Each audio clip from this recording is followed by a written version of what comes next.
Waste हो जाएगी, और वीक में एक ही क्लास लग रही है, तो उसकी वजह से ना फिर वो मुश्किल हो जाएगा। तो आज जो हम एक थोड़ा सा आसान सा टॉपिक स्टार्ट कर लेते हैं। तो आज जो हम टॉपिक स्टार्ट करते हैं, we study about the atoms, है ना, कि भाई एटम्स के बारे में पढ़ते हैं, है ना। तो एटम्स में basically we talk about the atomic model.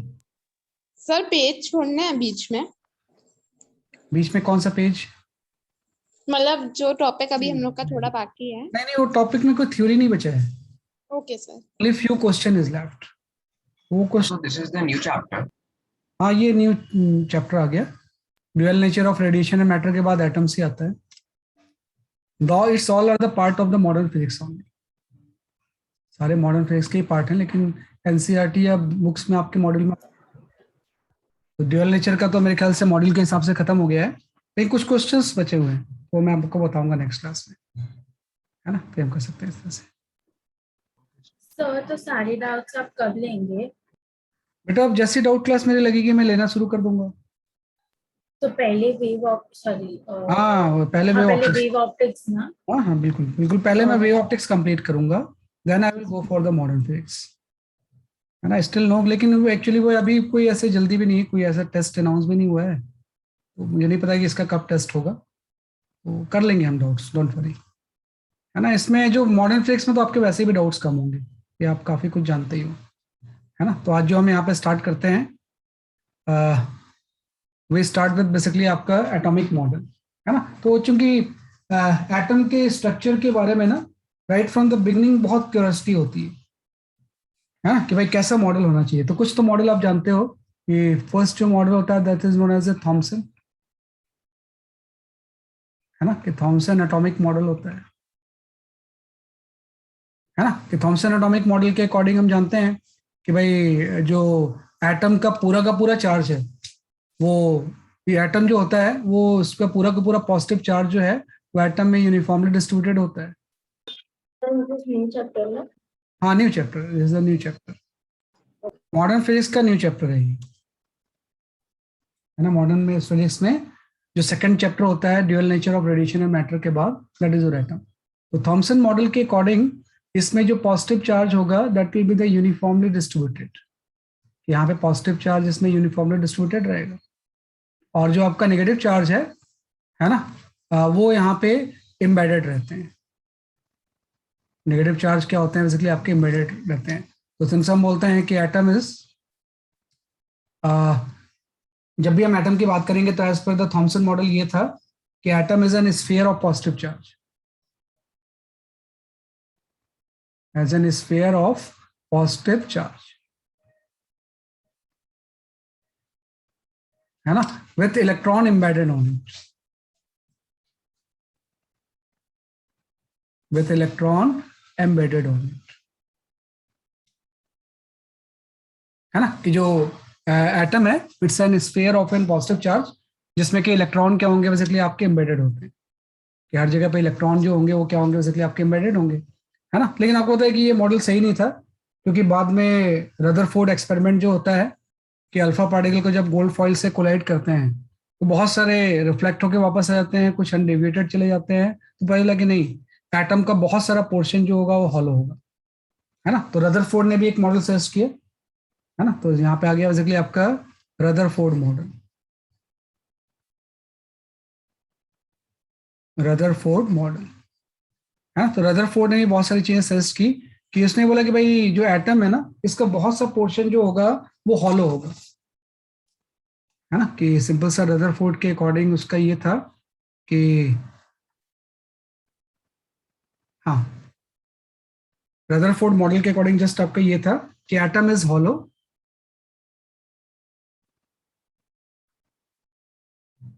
Hollow an entire charge, and it's entire charge, entire positive charge लिख लो यहाँ पे, entire positive charge, positive charge and almost its mass, है ना। कि entire positive charge and almost entire mass,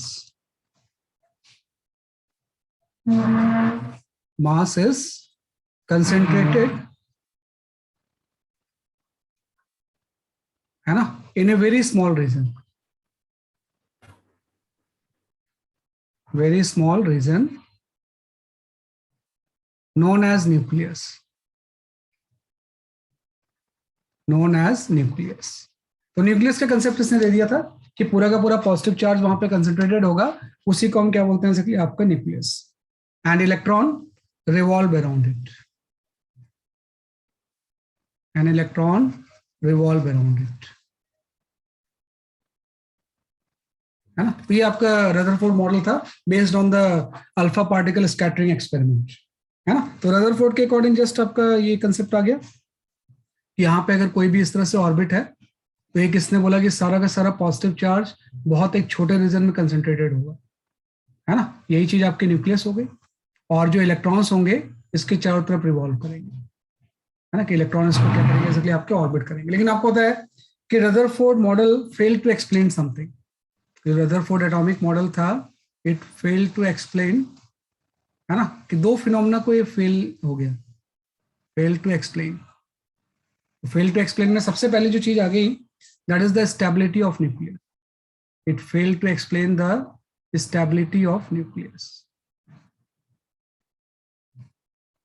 है ना, क्योंकि electrodynamics की थ्योरी ये बोलती है ना कि जब भी कोई इलेक्ट्रॉन यहाँ पे रिवॉल्व करेगा तो कंटिन्यूसली ये एनर्जी रिलीज करेगा, क्योंकि एक्सलेटेड चार्ज हमेशा इलेक्ट्रोमैग्नेटिक वेव के फॉर्म में एनर्जी रिलीज करता है.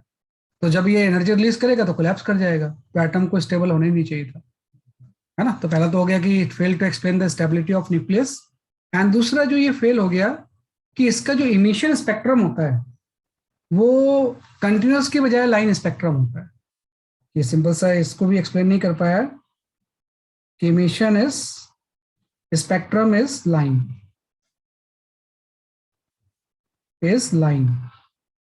नॉट कंटिन्यूस,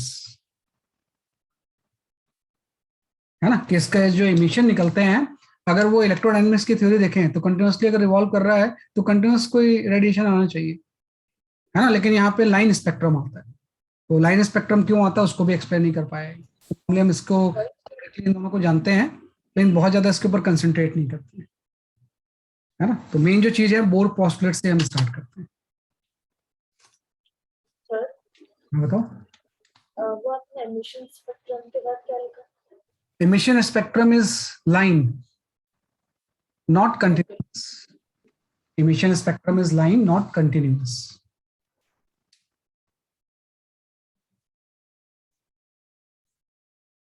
सर उसका मतलब एक बार बता सकते हो वापस? जैसे आप इमिशन स्पेक्ट्रम आप पढ़ते हो ना कि इमिशन स्पेक्ट्रम का मतलब जस्ट आपका ये हो गया कि जब हम इसका स्पेक्ट्रम पढ़ते हैं तो इसकी सीरीज बना लेते हैं ऐसे ना, लाइन, इसी को लाइन बोलते हैं. मतलब ऐसा नहीं कि कंटिन्यूस वेवलेंथ आ रही है, कोई एक पर्टिकुलर सेट ऑफ वेवलेंथ आती है ना, जिसको कि हम लाइमर सीरीज वगैरह या बामर सीरीज इस तरह से बोलते हैं, है ना. तो ऐसा मतलब क्यों हो रहा है इसको एक्सप्लेन नहीं कर पाया वो कि भाई इसमें इस तरह से सीरीज ऑफ वेवलेंथ ही क्यों आ रही है, ऐसा क्यों नहीं हो रहा है कि कंटिन्यूस वेवलेंथ आ रही है, क्योंकि इलेक्ट्रोडायनेमिक्स की थ्योरी तो ये बोलती है कि एनर्जी रिलीज करेगा तो कंटिन्यूस स्पेक्ट्रम होना चाहिए ऑफ ऑल पॉसिबल वेवलेंथ, है ना. कि वेवलेंथ जो है हो सकता है कि चेंज जो होगी वेवलेंथ वो बेसिकली आपकी कंटिन्यूसली चेंज होनी चाहिए, लेकिन कंटिन्यूसली चेंज नहीं होती है. एक वेवलेंथ इमिट हुआ, उसके बाद दूसरा वेवलेंथ आ गया, उसके बाद तीसरा अलग वेवलेंथ आ गया, तो उसको हम लाइन स्पेक्ट्रम बोलते हैं. तो इसको रदरफोर्ड मॉडल एक्सप्लेन नहीं कर पाया कि ऐसा क्यों हो रहा है. उसके अकॉर्डिंग तो स्पेक्ट्रम का नेचर कैसा होना चाहिए, कंटिन्यूस. तो this is the drawback of Rutherford model. Sir आपने क्या लिखा है? Emission spectrum line not continuous. Is line not. अच्छा ओके. इमिशन स्पेक्ट्रम जो है वो आपका एक लाइन स्पेक्ट्रम है, वो कंटिन्यूअस नहीं है ना, कि लाइन के फॉर्म में होता है जैसा मैंने यहाँ पे ड्रॉ शो किया है, इज लाइन नॉट कंटिन्यूअस, है ना. तो ये आपका रदरफोर्ड मॉडल. लेकिन आपको इस पे ये हिस्टोरिकली हम ये चीजें जानते हैं क्योंकि हम स्टार्ट जब भी करते हैं तो हिस्ट्री से स्टार्ट करते हैं कि कैसे कैसे चीजें डेवलप हुई, राइट. तो एटॉमिक मॉडल में पहले थॉमसन आया, रदरफोर्ड आया, और भी आए होंगे लेकिन वो उतने प्रोमिनेंट नहीं हुए. तो मेन जो चीज है जिसपे अभी आपको कंसंट्रेट करना है that is your bore postulate, है ना, कि मेन जो कंसंट्रेट करना है जिसके ऊपर पूरी की पूरी थ्योरी डिस्कस आपकी बेस्ड है. That is your bore postulates. हाँ, ये आपका गया बोर पॉस्टुलेट, है ना, या बोर मॉडल ऑफ एटम, है ना, कि या इसको हम लिख सकते हैं बेसिकली आपका Bohr model of atom,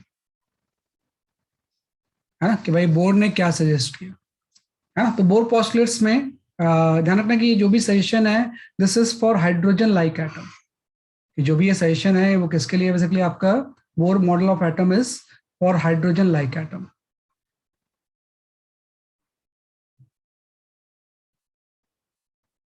hydrogen like atom के लिए वैलिड है। हाइड्रोजन लाइक एटम का मतलब ये हो गया कि atom having the single electron, कि उसमें सिंगल इलेक्ट्रॉन ही रिवॉल्व कर रहा है। ये सारी चीजें आप केमिस्ट्री में पढ़ते हो, लेकिन फिजिक्स का थोड़ा सा ट्रीटमेंट डिफरेंट होता है। दो बेसिक फॉर्मूले एंड थ्योरी सेम है, लेकिन फिर भी मुझे, जब आप नोट्स के ऊपर इतना रिलाई करते हो ना, तो आपका नोट्स हमेशा कंप्लीट होना चाहिए, उसमें कोई भी चीज मिसिंग नहीं होनी चाहिए। तो बोर पॉस्टुलेट्स या Bohr model of atom for hydrogen like atom या सिंगल इलेक्ट्रॉन में आ गया। तो बोर ने कुछ पॉस्टुलेट्स दिए। तो पहला पॉस्टुलेट आपका ये था कि वही रदरफोर्ड जैसा ही, इसमें तो कोई चेंज है नहीं, कि electron revolve around the nucleus, electron revolve, है ना, around nucleus in circular orbit, in circular orbit, and necessary centripetal force, necessary centripetal force, है ना, necessary centripetal force is provided by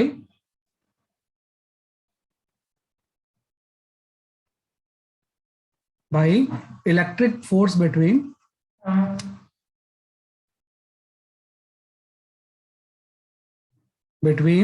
nucleus and electron, nucleus and electron, है ना। तो ये तो वही रदरफोर्ड जैसा ही था कि सर्कुलर ऑर्बिट होगी, और जब सर्कुलर होगा तो सेंटीमीटर फोर्स चाहिए होगा, तो वो इलेक्ट्रिक फोर्स से प्रोवाइड करेंगे, है ना। बस ये आगे के जो ड्रॉबैक्स थे उसको इसने दूर किया। तो सेकंड में इसने बोला है कि इलेक्ट्रॉन जो रिवॉल्व करता है वो स्टेशनरी ऑर्बिट में रिवॉल्व करता है ना, कि किसी भी ऑर्बिट में रिवॉल्व नहीं करेगा।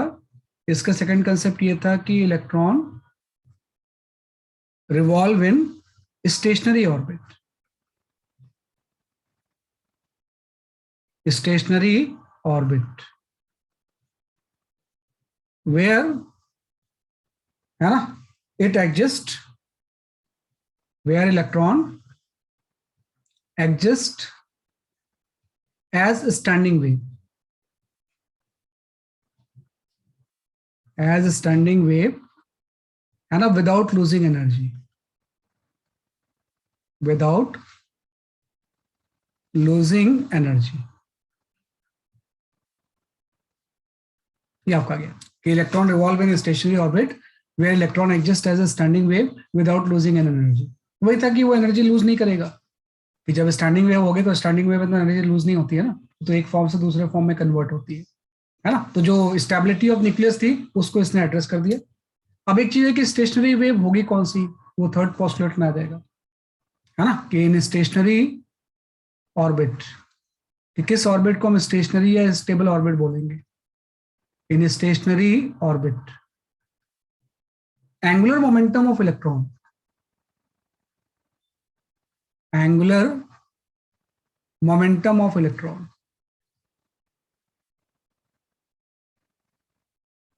है ना, angular momentum of the electron is quantized,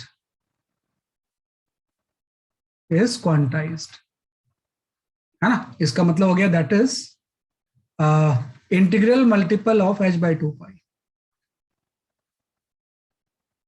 integral multiple of h/2π, जो कि डी ब्रॉगली वेवलेंथ से हम लेके आ गए थे, है ना, कि जो डी ब्रॉगली वेवलेंथ था उससे भी यही चीज आई थी, इंटीग्रल मल्टीपल ऑफ क्या हो जाएगा, इसलिए आपका h/2π हो जाएगा, ये क्वांटाइज्ड होगा और इंटीग्रल मल्टीपल ऑफ h/2π हो जाएगा। तो थर्ड आपका ये आ गया। एंड फोर्थ में आ गए, फोर्थ को हम बोलते हैं इमिशन ऑफ रेडिएशन, है ना। उसको भी इसने किया कि भाई कंटिन्यूअस के बजाय लाइन क्यों आ रहा है, वो इससे एड्रेस हो गया, इमिशन ऑफ स्पेक्ट्रम, हाँ, तो इमिशन ऑफ स्पेक्ट्रम का मतलब ये था कि जो इमिशन ऑफ स्पेक्ट्रम होगा when electron move,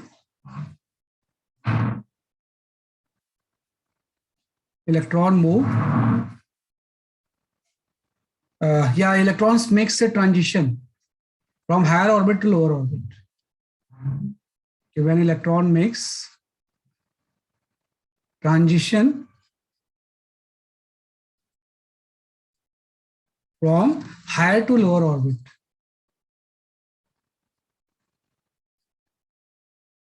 Lower orbit, है ना?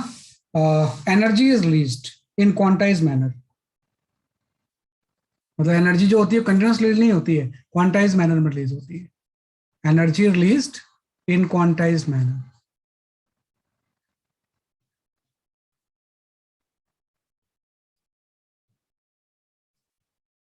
Manner in the form of photon. In the form of, right, photon.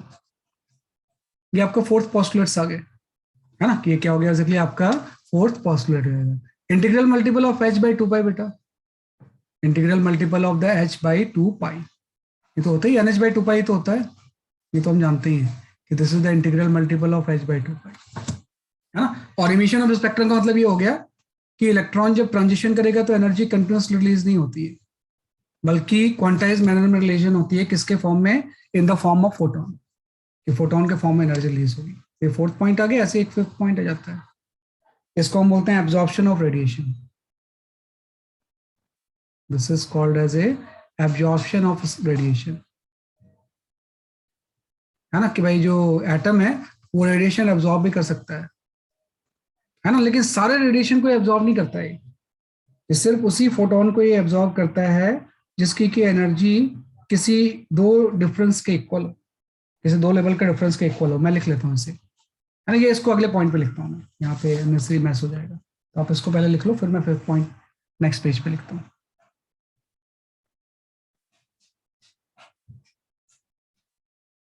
हाँ, तो ये फोर्थ पॉस्टुलेट, 5 पॉस्टुलेट्स है जिसके के ऊपर एटॉमिक स्ट्रक्चर क्या होता है बेसिकली आपका बेस्ड होता है.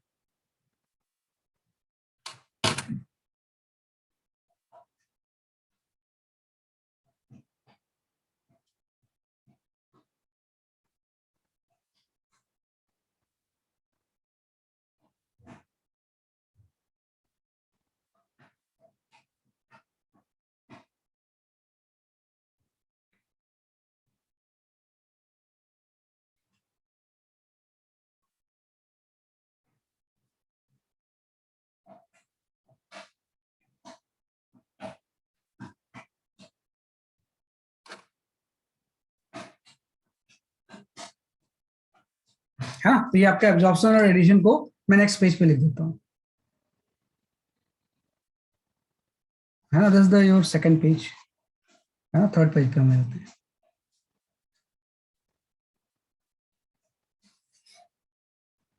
है ना? कि जो एब्जॉर्प्शन ऑफ रेडिएशन है उस टाइटल के अंदर मैं यहाँ पे लिखता हूँ कि electron absorb the photon.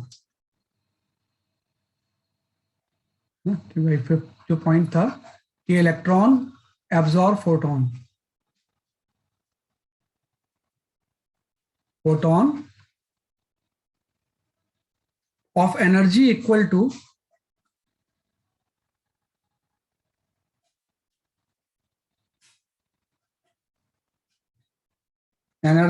to difference of energy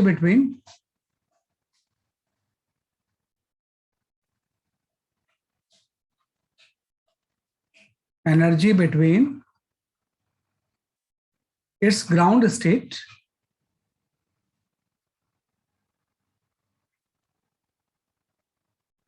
and any of excitation state and any excited state, है ना? क्योंकि तो सारे फोटोन को एब्जॉर्ब नहीं करेगा, सिर्फ उसी फोटोन को एब्जॉर्ब करता है जिसकी की एनर्जी एग्जैक्ट डिफरेंस के इक्वल हो. कि ग्राउंड स्टेट से किसी भी एक्साइटेड स्टेट के डिफरेंस के अगर इक्वल है तो इसको एब्जॉर्ब कर लेगा, है ना? Excited state. And after absorption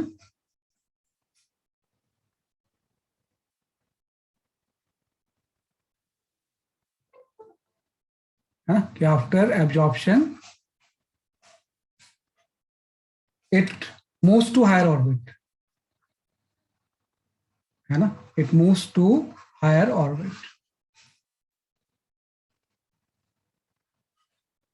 ये आपका आ गया, राइट, कि भाई एब्जॉर्ब करने के बाद ये जो मूव करेगा वो हायर ऑर्बिट पे मूव कर देगा, राइट। तो ये 5 ही आपके बोर के पोस्टुलेट्स हैं, जिसके ऊपर सारी की सारी अभी की थ्योरी क्या होगी, एटम की बेसिकली आपकी बेस्ड है, फर्स्ट, सेकंड, थर्ड, फोर्थ।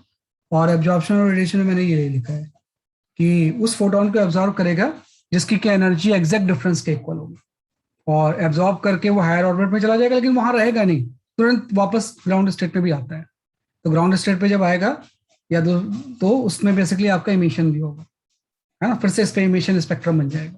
तो एक्साइटेड स्टेट में वो रहता नहीं है, इमीडिएट वो डी एक्साइट भी होता है ना। तो ये सारी जो थ्योरी थी, इसको अगर हम नटशेल में देखें तो जस्ट उसने बोर ने जस्ट यही बताया, और उसका बेसिस भी आपको समझ में आ गया कि इंटीग्रल मल्टीपल ऑफ h/2 क्यों होगा, क्योंकि एन डी ब्रॉगली वेव उसमें फिट होगी, है ना। तो जस्ट यहाँ पे जस्ट आपका ये कंसेप्ट आ गया कि ये आपका कोई ऑर्बिट है और यहाँ पे आपका न्यूक्लियस हो गया, है ना। तो न्यूक्लियस के चारों तरफ इलेक्ट्रॉन क्या करेगा, ऑर्बिट में रिवॉल्व करेगा। तो यहाँ पे जो चार्ज होगा ये हो जाएगा प्लस जेडी, है ना, Z is the atomic number, और यहाँ पे आपका इलेक्ट्रॉन रिवॉल्व कर रहा है। और जब ये इलेक्ट्रॉन रिवॉल्व करेगा तो इसकी कुछ स्पीड v होगी, और इस ऑर्बिट की कोई रेडियस r होगी। ये कोई भी ऑर्बिट है, कि nth ऑर्बिट कुछ भी हो सकता है, राइट। तो आपको पता है कि अभी आपने पढ़ा फर्स्ट पोस्टुलेट्स में कि अगर ये सर्कुलर मोशन में है तो कोई ना कोई फोर्स, सेंट्रीपिटल फोर्स प्रोवाइड कर रहा होगा। तो आपने बोला इलेक्ट्रोस्टैटिक फोर्स प्रोवाइड करेगा, है ना, कि सेंट्रीपिटल फोर्स जो होगा, हाँ मतलब प्रोटॉन तो होंगे, न्यूट्रॉन भी होंगे, प्रोटॉन तो होंगे और न्यूट्रॉन भी होंगे, लेकिन नॉर्मली हम न्यूक्लियस में ना एक्चुअली जब इलेक्ट्रोस्टैटिक फोर्स निकालेंगे तो वो न्यूट्रॉन का तो न्यूट्रल होता है ना, तो उसकी वजह से कोई फोर्स शो नहीं करेंगे। इसलिए मैंने यहाँ पे टोटल प्रोटॉन से ले लिया है कि भाई अगर जेड एटॉमिक नंबर है तो नंबर ऑफ प्रोटॉन्स का जो चार्ज होगा वो प्लस जेड ही हो जाएगा, और ये इलेक्ट्रॉनिक चार्ज है। तो अट्रैक्टिव फोर्स ही क्या प्रोवाइड करेगा, सेंट्रीपिटल फोर्स। तो ये अट्रैक्टिव फोर्स तो हम जानते ही हैं कि कूलम्ब्स लॉ के according this is equal to the K Z square by are square, और ये इक्वल हो जाएगा M we square by are के। तो फर्स्ट इक्वेशन आपकी आ गई, है ना, कि जो आपका k Z square by are square है ये फर्दर आपका m we square by are के इक्वल हो जाएगा, है ना। तो फर्स्ट इक्वेशन तो सेंट्रीपिटल फोर्स पे आ गया, और सेकंड इक्वेशन सिर्फ उसी ऑर्बिट में रिवॉल्व करेगा जिसमें इसका angular momentum n h by 2 pi के इक्वल हो। तो सेकंड इक्वेशन जस्ट आपकी क्वांटाइजेशन ऑफ ऑर्बिट से आ गई कि m v r equal to क्या हो जाएगा, इसलिए आपका एन एच बाई 2 पाई, है ना, कि एम वी आर की वैल्यू क्या होगी, इसलिए आपके एन एच बाई 2 पाई आ गई। तो आप इस दोनों से ना वी और आर की वैल्यू निकाल सकते हैं। अगर कोई हाइड्रोजन लाइक एटम की मैं बात करूं तो वी एंड आर की वैल्यू क्या होगी, वी कैन कैलकुलेट। दोनों इक्वेशन को सॉल्व करके हम वी एंड आर की वैल्यू कैलकुलेट कर सकते हैं, है ना। तो जस्ट मैं उसको लिख देता हूँ। तो 1/1 उसको एज ए फॉर्मूला ही हम ट्रीट करते हैं और उसका सिंप्लीफाइड वर्जन याद रखते हैं, है ना। तो पहला जो आ गया, हाँ टेंजेंशियल होगी, बिल्कुल सही आप बोल रहे हो कि यहाँ पे वेलोसिटी जो होगी वो टेंजेंशियल होगी। जस्ट मैंने सेंस ऑफ फ्लो दे दिया है, वेलोसिटी की डायरेक्शन जो होगी वो ऐसी होगी, बिल्कुल सही है। परपेंडिकुलर तो होगा ही, है ना, डायरेक्शन आपका चेंज करता रहेगा, तो किसी भी इंस्टेंट में वो परपेंडिकुलर ही होगा, सही बात है। तो ये इस तरह से आपका आ गया। तो electrostatic force is m we square by r, और ये एंगुलर मोमेंटम की वैल्यू क्या हो जाएगी, एन एच बाई 2 पाई आ जाएगी, है ना। अब इन दोनों को आप सॉल्व कर दोगे तो सबसे पहला फॉर्मूला आ जाएगा, है ना, 1/1 अगर हम देखें तो रेडियस ऑफ, है ना, nth बोर ऑर्बिट आ जाएगा,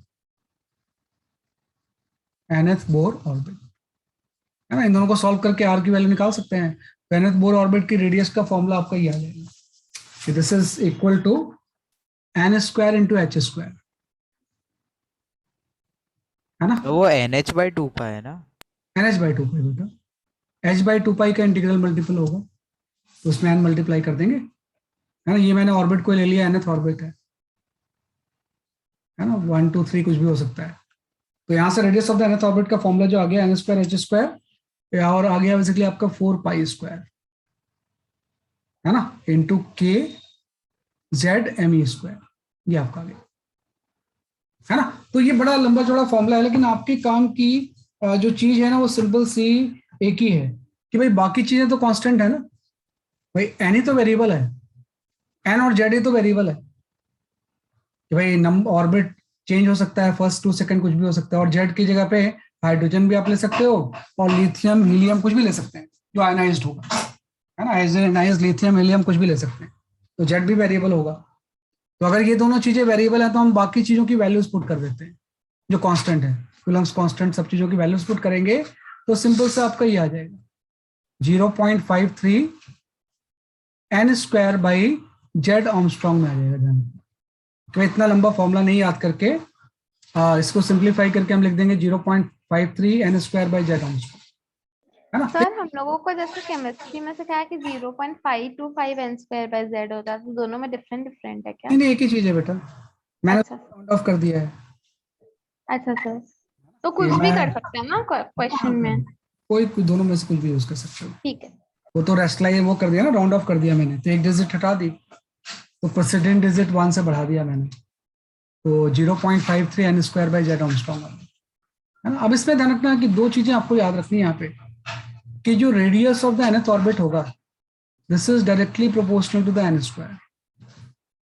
ये जो ऑर्डर ऑफ द ऑर्बिट होगा, कई बार हम इसको प्रिंसिपल क्वांटम नंबर भी बोलते हैं, उसके डायरेक्टली प्रोपोर्शनल टू हो जाएगा, है ना। और दूसरा जो radius of the nth orbit होगा this is inversely proportional to the Z, है ना। अब एक चीज जो है ना इस फॉर्मूले में मिस हो गई है, बिल्कुल सही, inversely proportional to the Z आ गया। अब एक्चुअली ना radius of the nth orbit का ये मास मिस हो गया यहाँ पे, हालांकि वो मास ऑफ द इलेक्ट्रॉन है, एक कांस्टेंट वैल्यू है, लेकिन कई बार क्या होता है ना, यहाँ पे इलेक्ट्रॉन की बजाय कोई दूसरा पार्टिकल रिवॉल्व करते हैं, है ना, उसको हम म्यू मेसॉन भी कई बार बोलते हैं, जिसका कि चार्ज तो इलेक्ट्रॉन के इक्वल होता है, तो उसका मास जो होता है इलेक्ट्रॉनिक चार्ज के 205 टाइम्स होता है। तो एक पार्टिकल हम वर्ड यूज करते हैं, we call it as a mu meson, है ना। तो म्यू मेसॉन का जो चार्ज होगा, चार्ज तो वही इलेक्ट्रॉन के चार्ज के इक्वल होगा, लेकिन इसका जो मास होता है एम डैश, मास जो होता है वो 205 times of mass of electron होता है ना। इलेक्ट्रॉनिक मास के क्या होता है, इसलिए आपका 205 टाइम्स होता है ना। तो वही चीज, मास का रिलेशन भी हम ध्यान रखेंगे कि जो radius of the nth orbit है this is inversely proportional to the mass. Mass of the electron के क्या होगा, बेसिकली आपका इनवर्सली प्रोपोर्शनल होता है, जो कि नॉर्मली हम वैल्यूज पुट कर देते हैं तो न्यूमेरिकल वैल्यू आ जाती है। तो इस फॉर्मूले के रिगार्डिंग तीन चीज ध्यान रखना है, एन के साथ क्या रिलेशन है, जेड के साथ क्या रिलेशन है, मास के साथ क्या रिलेशन है। मान लो एम की बजाय अगर एम डैश हो गया तो रेडियस चेंज हो जाएगी ना, हम यहाँ पे लिख सकते हैं कि r n dash by r n की जो वैल्यू होगी ये आपकी हो जाएगी एम बाई एम डैश, है कि अगर इलेक्ट्रॉन लेंगे तो आर एन होगी, अगर मैं एम डैश ले लूँ तो यहाँ पे आर एन डैश हो जाएगा, ये inversely proportional to the m dash हो जाएगा। तो जब दोनों को डिवाइड करेंगे तो रेशियो आ जाएगा। तो अगर म्यू मेसॉन रिवॉल्व कर रहा है तो उस केस में जो है आपको थोड़ा सा उसका रेडियस हम इस एक्सप्रेशन से निकाल लेंगे, है ना। तो ये होता है radius of the nth boron, लिख लो।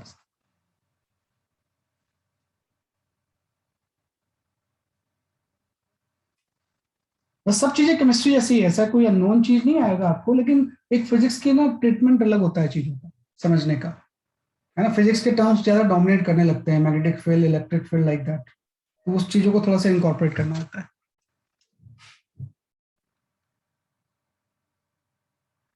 ये एक पार्टिकल है, एलिमेंट्री पार्टिकल, जैसे आपके इलेक्ट्रॉन है, प्रोटॉन है, न्यूट्रॉन है, वैसे ही एक एलिमेंट्री पार्टिकल है जिसका कि चार्ज इलेक्ट्रॉन के इक्वल होता है, लेकिन मास जो होता है वो हैवी होता है, 205 times of mass of electron होता है।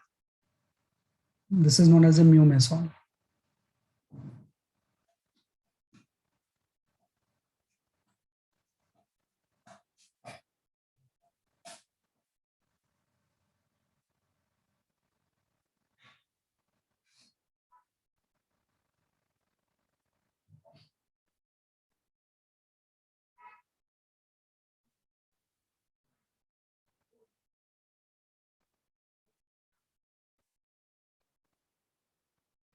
है ना, इसी दोनों फॉर्मूले से आता है, मेन जो कॉन्सेप्ट है वो ऊपर है। कई बार क्या होता है बेसिक्स में चेंज कर देते हैं ना तो रिलेशन भी चेंज हो जाता है, तो वो तो जब कोई न्यूमेरिकल आएगा तो उस टाइम हम देखेंगे। ये तो मैं स्टैंडर्ड रिजल्ट आपको बता रहा हूँ कि जो स्टैंडर्ड रिजल्ट होता है इस तरह से हम इसको करते हैं।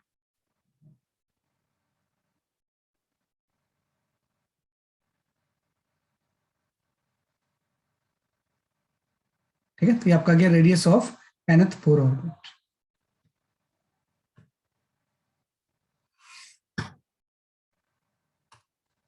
है ना, इसके बाद आते हैं speed of electron in nth Bohr orbit कितना होगा, है ना। सेकंड जो फॉर्मूला आ जाएगा, स्पीड ऑफ इलेक्ट्रॉन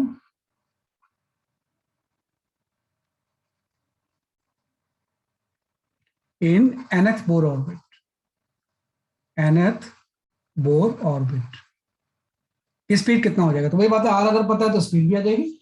तो यहां से जो वीएन का एक्सप्रेशन आएगा speed of the nth Bohr orbit, वो आपका ये आ जाएगा, this is equal to the Z square, नहीं थोड़ा लंबा चौड़ा वाले लिख लो, इतना शॉर्ट करना सही नहीं। तो speed of the nth orbit जो होता है, this is equal to the 2 pi k, है ना, जेड स्क्वायर बाई आपका NH हो जाएगा, है ना। तो इसको भी थोड़ा सा सिंप्लीफाई कर लेंगे, क्योंकि इसमें देखो वेरिएबल्स तो दो ही है ना, या जेड और एन ही तो है, बाकी सब चीजें तो कांस्टेंट है। तो यहां से हम लिख सकते हैं कि जो Vn होगा, this is directly proportional to the Z and Vn is inversely proportional to the n, है ना। और इसी को जब हम सब वैल्यूज पुट कर देंगे तो ये C/137 आ जाएगा, है ना, इनटू जेड बाई एन, और ये आपका मीटर पर सेकंड में आ जाएगा, where C is the speed of light, speed of light, है ना। तो वही चीज है कि इसके जो कांस्टेंट टर्म्स हैं उसको मैंने C/137 से रिलेट कर लिया और ये रिलेशन निकाल लिया। देखो अब इसमें स्पीड में, ऑर्बिटल स्पीड में वैसे भी आपको पता है, चाहे आप ग्रेविटेशन ले लो, कहीं भी ले लो, ऑर्बिटल स्पीड में कभी भी मास ऑफ द ऑर्बिटिंग बॉडी नहीं होता है। सैटेलाइट की भी जो ऑर्बिटल स्पीड होती थी उसमें मास ऑफ द ऑर्बिटिंग बॉडी थोड़ी आता था, अर्थ का आता था। तो यहाँ पे जो स्पीड जो Vn होता है, this is the independent of mass, independent of mass, कि भाई मास ऑफ द रिवॉल्विंग इलेक्ट्रॉन से इंडिपेंडेंट हो। तो चाहे इलेक्ट्रॉन रिवॉल्व करे, चाहे म्यू मेसॉन रिवॉल्व करे, दोनों की ऑर्बिटल स्पीड या Vn क्या होगी, बेसिकली आपकी सेम होगी, है ना, कि दोनों की ऑर्बिटल स्पीड या Vn क्या होगी, बेसिकली आपकी सेम होगी। तो ये आपका गया speed of electron in nth Bohr orbit, है ना। तो सेकंड भी हम जानते हैं। अब हम आ जाते हैं एनर्जी के ऊपर, कि थर्ड में हम आगे कि कोई भी इलेक्ट्रॉन अगर रिवॉल्व कर रहा है तो उसकी एनर्जी क्या होगी, है ना, कि एनर्जी ऑफ इलेक्ट्रॉन, है ना, इन nth Bohr orbit, nth orbit. तो एनर्जी में आप जानते हो कि इसमें काइनेटिक एनर्जी भी होगी, पोटेंशियल एनर्जी भी होगी। तो पोटेंशियल एनर्जी का फॉर्मूला तो एकदम सिंपल लिख सकते हैं, माइनस के जेड स्क्वायर बाई आर, है ना, के Q1 Q2 बाई आर से। और जो काइनेटिक एनर्जी होगी वो आपका हो जाएगा हाफ mv स्क्वायर। और अभी आपने पढ़ा था कि भाई जो के जेड स्क्वायर होगा बाई आर, ये mv स्क्वायर बाई आर की इक्वल हो जाएगा, है ना। तो यहाँ से mv स्क्वायर की वैल्यू हम यहाँ पुट कर सकते हैं, है ना, आर स्क्वायर होगा, सॉरी फोर्स था ना, सेंटीमीटर फोर्स का जो एक्सप्रेशन था, तो यहाँ से mv स्क्वायर की वैल्यू यहाँ सब्स्टिट्यूट कर दोगे आप। तो यहाँ से जो काइनेटिक एनर्जी की वैल्यू आएगी वो जस्ट इसकी एक तो पॉजिटिव हो जाएगी काइनेटिक एनर्जी, और इसकी हाफ हो जाएगी।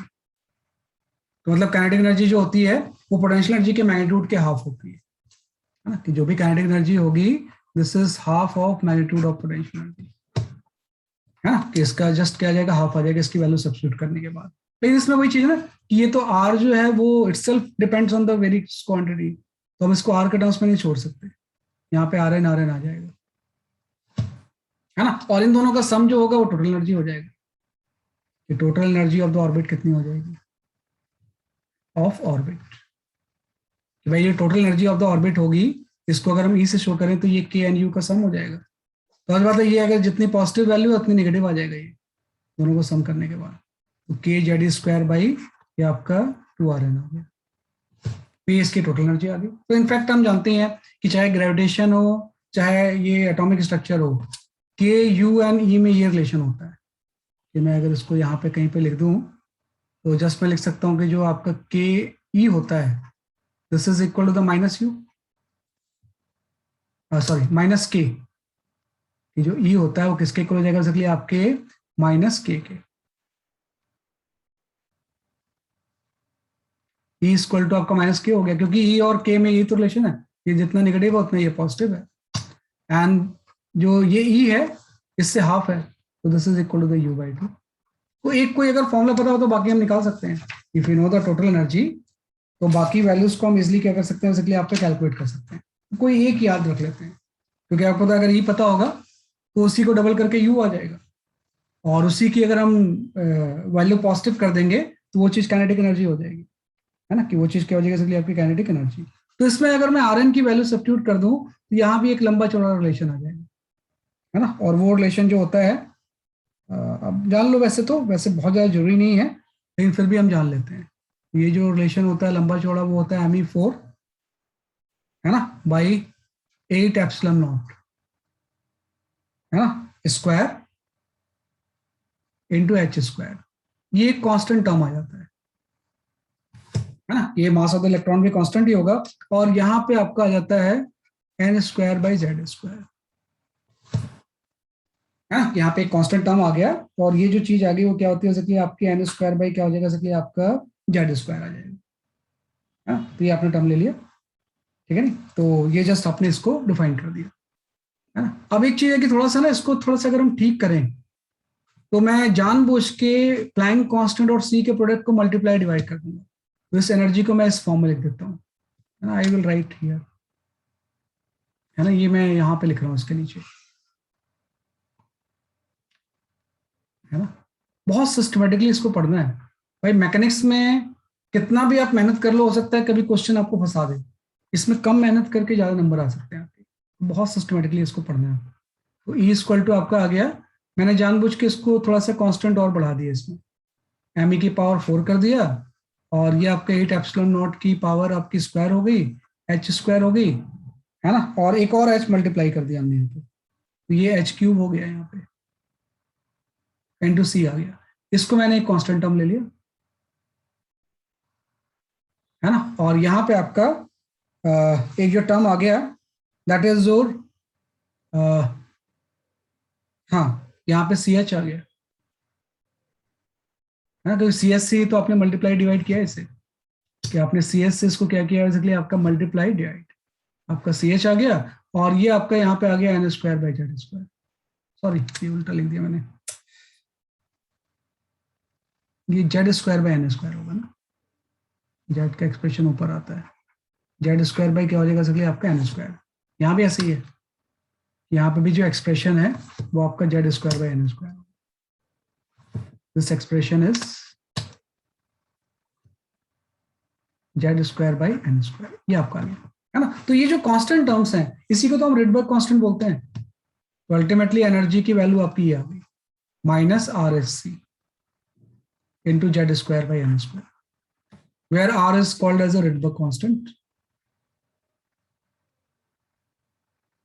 Rydberg constant, है ना। और RSC की वैल्यू, वैसे तो रिडबर्ग कांस्टेंट की वैल्यू आप जानते हो, लेकिन जो RSC की कंप्लीट वैल्यू होती है 13.6 होती है, अगर हम एनर्जी इलेक्ट्रॉन वोल्ट में ले तो फाइनल आपका फॉर्मूला ये लिख लो आप इस फॉर्म में, बाकी फॉर्म में लिखने की जरूरत नहीं है, वैसे ये भी जानना चाहिए आपको, हम इस फॉर्म में लिख लेंगे कि RSC की वैल्यू -13.6 होती है, Z²/n² इलेक्ट्रॉन वोल्ट। ये आपका फाइनल फॉर्मूला है। ये फाइनल जो इसकी टोटल एनर्जी होगी, उसका फॉर्मूला हम फाइनल फॉर्म में आपका ये लिखेंगे कि टोटल एनर्जी की वैल्यू आपकी ये हो जाएगी। यही आपको मेमोराइज करना है, बाकी ये सब तो डेरिवेशन के पार्ट है ना। बस ये RSC ध्यान रखना कि 13.6 जो है ना, वो मैंने RSC को उससे रिप्लेस किया है ना, कि RSC को उससे मैंने क्या किया, बेसिकली आपको रिप्लेस किया है ना, कि इलेक्ट्रॉन वोल्ट में RSC की वैल्यू 13.6 होती है। अगर हम इलेक्ट्रॉन वोल्ट में एनर्जी ले लें तो जो RSC की वैल्यू होती है वो 13.6 होती है ना, वो मैंने रिप्लेस कर दिया। तो यही फॉर्मूला आपको ध्यान रखना है। एक बार अगर E आ गया तो इसी की पॉजिटिव वैल्यू K हो जाएगी, इसी की जो डबल वैल्यू होगी वो U हो जाएगी, अपने आप सारी चीजें आती जाएंगी, है ना। ये लिख लो थोड़ा सा। हाँ सही बोल रहे हो आदर्श, मैंने करेक्ट कर दिया उसे बेटा, आपने सही बोला है, मैंने करेक्ट कर दिया है।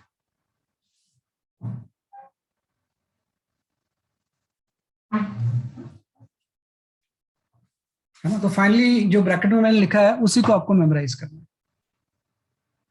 है।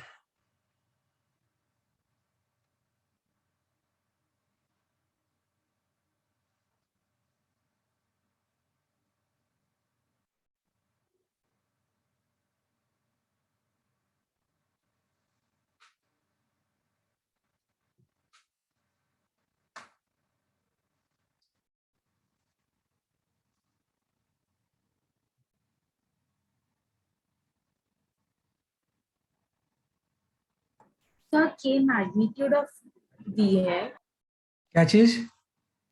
k is equals to magnitude of v upon 2, right side, ये वाला एक्सट्रीम के? राइट, अच्छा, एक्सट्रीम राइट में ये? ऊपर की तरफ सर, अच्छा, यहाँ पे थोड़ा उसके वाला? ऊपर, ये वाला? उसके साइड, राइट साइड। हाँ, मैग्नीट्यूड है, मैग्नीट्यूड है। क्योंकि के आपका पॉजिटिव होता है और यू नेगेटिव है ना, तो यस, मैग्नीट्यूड लिखना पड़ेगा आपको। ओके सर, यू का मैग्नीट्यूड बाई 2 होता है। यहाँ पे लिखने की जरूरत नहीं है क्योंकि मैंने ई और यू का साइन सेम ही होता है, तो के आगे माइनस लगा दिया मैंने कि अगर ई आपका नेगेटिव होगा तो के पॉजिटिव हो जाएगा। लेकिन यहाँ पे तो हम के और यू को रिलेट कर रहे हैं तो मैग्नीट्यूड लिखना पड़ेगा आपको, मॉड साइन लगा दिया हमने, क्योंकि काइनेटिक एनर्जी तो हमेशा पॉजिटिव ही होगी है ना। तो ये थर्ड आपका फॉर्मूला आ गया।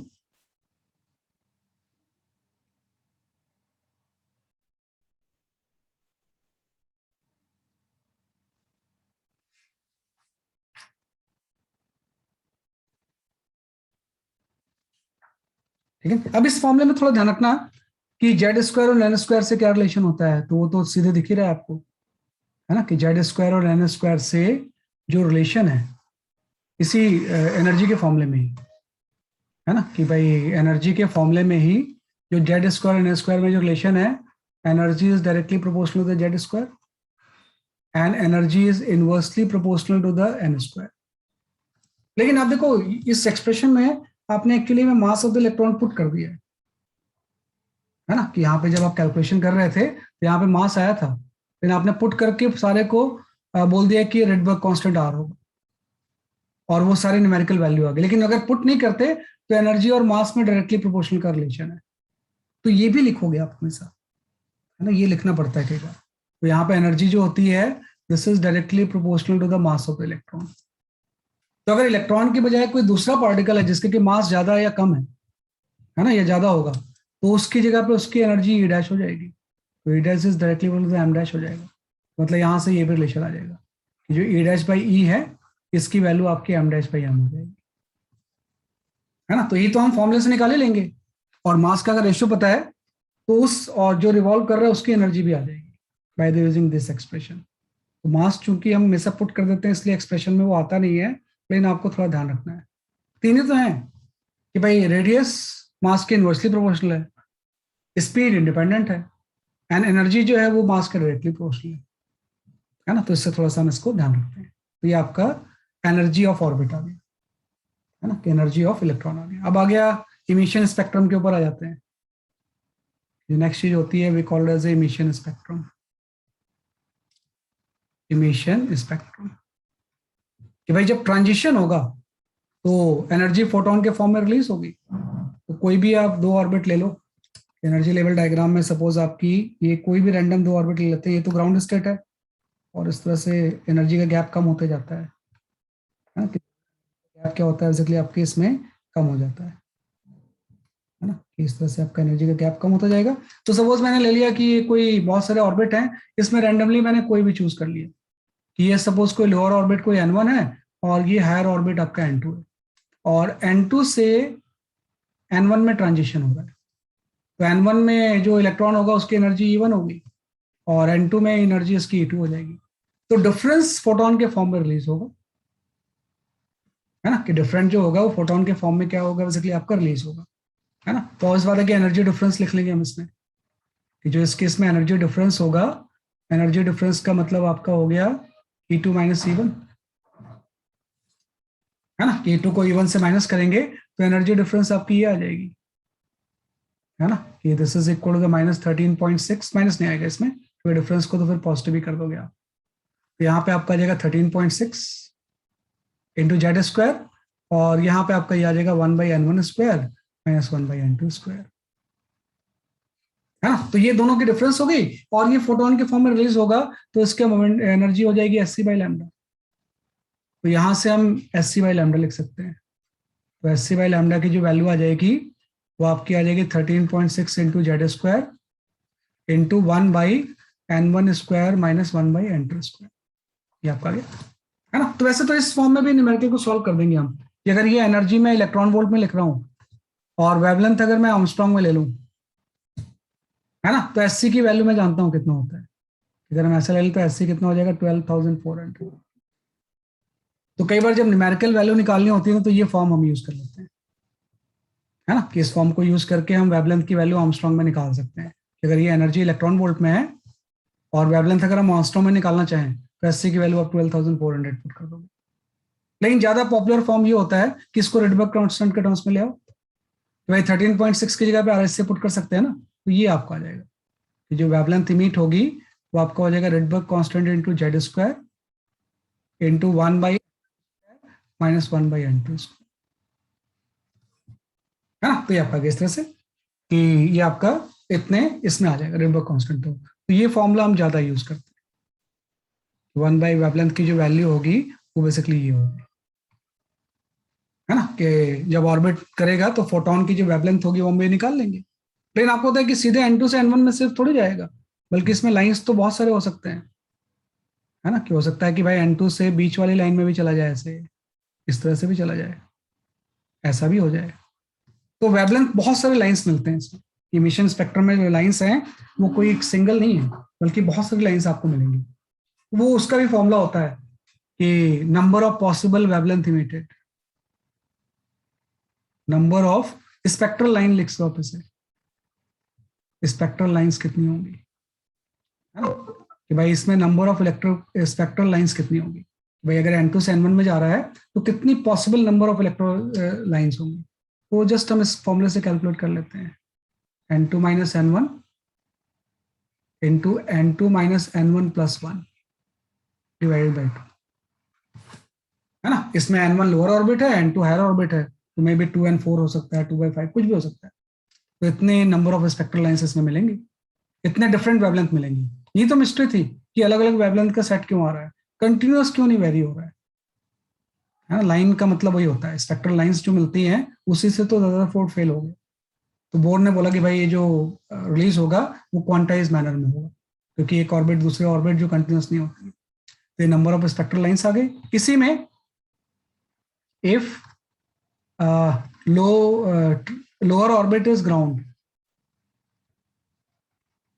है ना, कि भाई जो इसी में अगर हम ऐसा ले लें तो ये लोअर ऑर्बिट है, अगर वो ग्राउंड स्टेट पे हम इसको ले लें,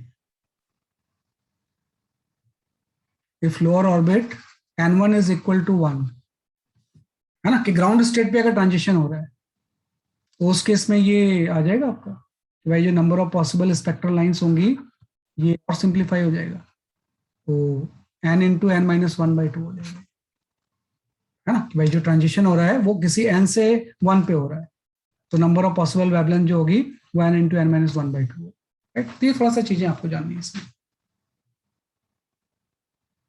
से आप जानते हो, मुझे पता है, लेकिन फिर भी एक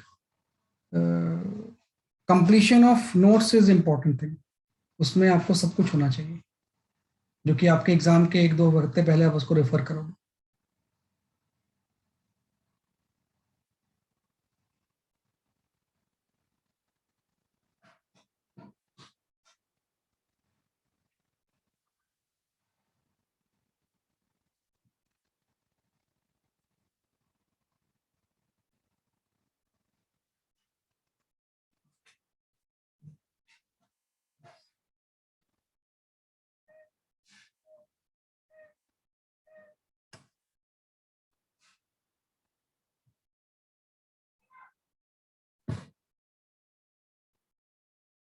is if lower orbit is, है ना, इफ लोअर ऑर्बिट इज, है ना। सर वेवलेंथ का इनवर्स इज वेव नंबर ना?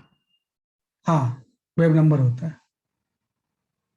जो वेवलेंथ का इनवर्स होता है वो वेव नंबर होता है, और 2 pi by lambda angular wave number होता है।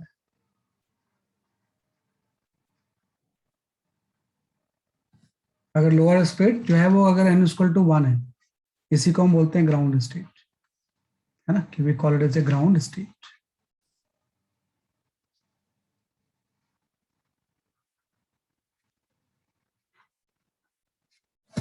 है ना। ये आपका एक तरह से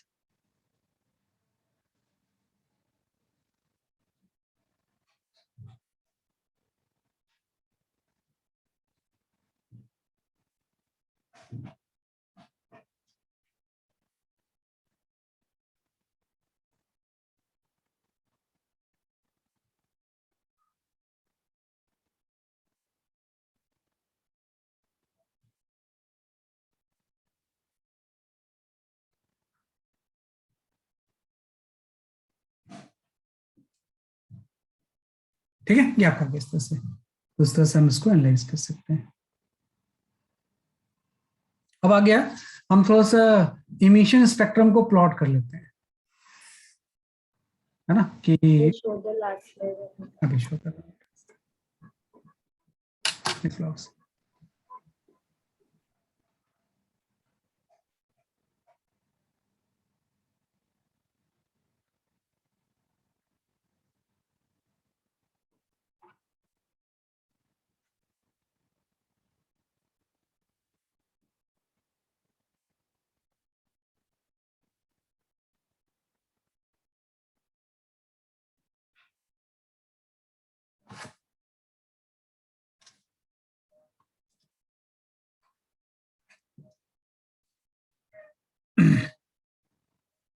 है ना, तो ये आपका आ गया। अब हम क्या करते हैं, इमिशन स्पेक्ट्रम को प्लॉट कर लेते हैं। Emission spectrum of hydrogen atom. पीछे बैक पेज पे जाऊं क्या?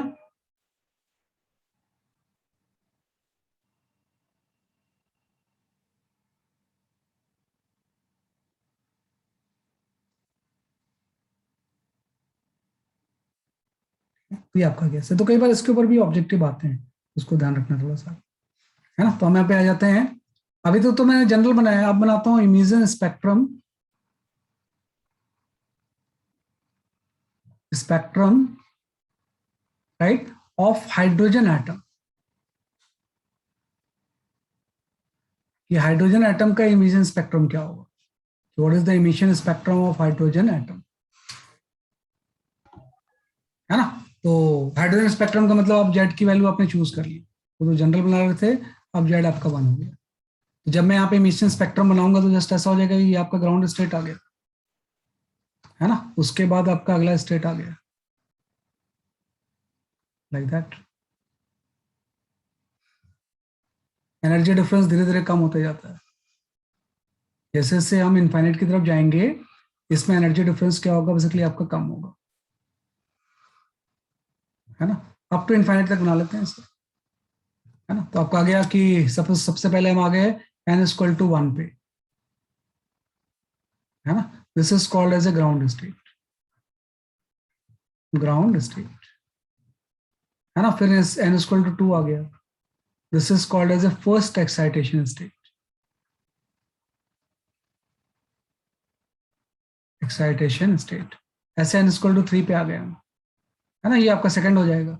और n=4 पे आ गए, 5 6 अप टू इनफाइनाइट, है ना। तो इसकी कॉरेस्पॉन्डिंग एनर्जी हम जानते हैं कि अगर हम z=1 पुट कर दें तो ग्राउंड स्टेट की जो एनर्जी होगी that is your -13.6 electron volt, और उसके अगले की हो जाएगी -3.4 इलेक्ट्रॉन वोल्ट, उसके अगले की हो जाएगी -1.51 इलेक्ट्रॉन वोल्ट, उसके के अगले की हो जाएगी -0.85 इलेक्ट्रॉन वोल्ट। आगे की आप कैलकुलेट करोगे, इनफाइनाइट की 0 हो जाएगी, क्योंकि इनफाइनाइट की 0 लेके ही उसके रेफरेंस में सारी चीजें आ रही है ना। ध्यान रखना कि जो भी एनर्जी है इसका रेफरेंस इनफाइनाइट है, इनफाइनाइट के रिस्पेक्ट में इस सब की जो एनर्जी है बाइंडिंग एनर्जी है तो नेगेटिव है आपकी, तो -13.6 एंड ये सारी चीजें आ जाएंगी फॉर्मूला में पुट करने के बाद, है ना? तो इसके अकॉर्डिंग आपकी सीरीज बन जाती है।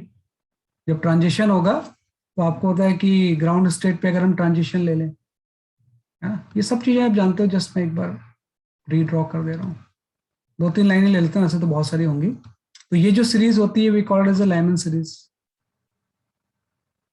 है ना, कि ये जो सीरीज होगी this is called as a Lyman series. Lyman series कौन सी वेवलेंथ रेंज में लाई करती है? इलेक्ट्रोमैग्नेटिक स्पेक्ट्रम की किस वेवलेंथ रेंज में लाई करती है लाइमन सीरीज? ये तो पता होगा आपको,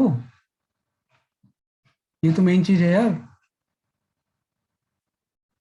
वे वेवलेंथ रेंज किस में लाई करती है। हाँ बिल्कुल सही है, सोम इज करेक्ट कि इसका जो वेवलेंथ रेंज होता है वो अल्ट्रा वायलेट होता है ना, अल्ट्रा वायलेट। इसकी जो वेवलेंथ रेंज होगी वो अल्ट्रा वायलेट हो जाएगी। ऐसी नेक्स्ट सीरीज आ जाती है बेसिकली आपकी बामर सीरीज,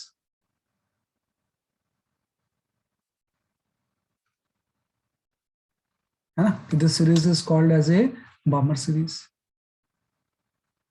है ना। बामर कौन सी होती है? विजिबल, ये विजिबल स्पेक्ट्रम होता है, है ना। इसके ऊपर की जो सीरीज होती है सारी इंफ्रारेड होती है ना। ये आप नाम लिखो या ना लिखो फर्क नहीं पड़ता, ये आपका पैस्चन हो जाएगी, है ना। और भी आगे की जो होंगी ये सारी अल्ट्रावायलेट इंफ्रारेड होती है। ये जो सारी सीरीज होती हैं वो इंफ्रारेड होती है। तो ये आप थोड़ा सा जानना कि भाई जो सीरीज आ रही है आपकी लाइमन अल्ट्रावायलेट हो गया, ये विजिबल हो गया, और इसके ऊपर की जो पैस्चन फ्रंट ब्रैकेट जो भी है वो सारी सीरीज जो होती है वो इंफ्रारेड होती है। तो ये 3 ट्रांजिशन आपको ध्यान रखना है ना। ये सीरीज के नाम तो हम जानते हैं, इसमें जो सीरीज ऑप्टेन होती है उसके बेसिकली आपके नाम क्या है। और एक चीज ध्यान रखना है कि पहले 2 लेवल का जो एनर्जी डिफरेंस है वैसे तो सबका जानेंगे, ये आपका 10.2 इलेक्ट्रॉन वोल्ट। पहले 2 लेवल का जो एनर्जी डिफरेंस होता है दिस इज 10.2 इलेक्ट्रॉन वोल्ट, है ना, ये आपका होता है। और यहां पे हम कुछ टर्म डिफाइन करते हैं, लाइक सबसे पहले हम डिफाइन करते हैं आयोनाइजेशन एनर्जी, है ना, कि आयोनाइजेशन एनर्जी क्या होगी, है ना। तो energy required to ionize an atom, ionization energy जो हो जाएगी this is the energy required to ionize an atom.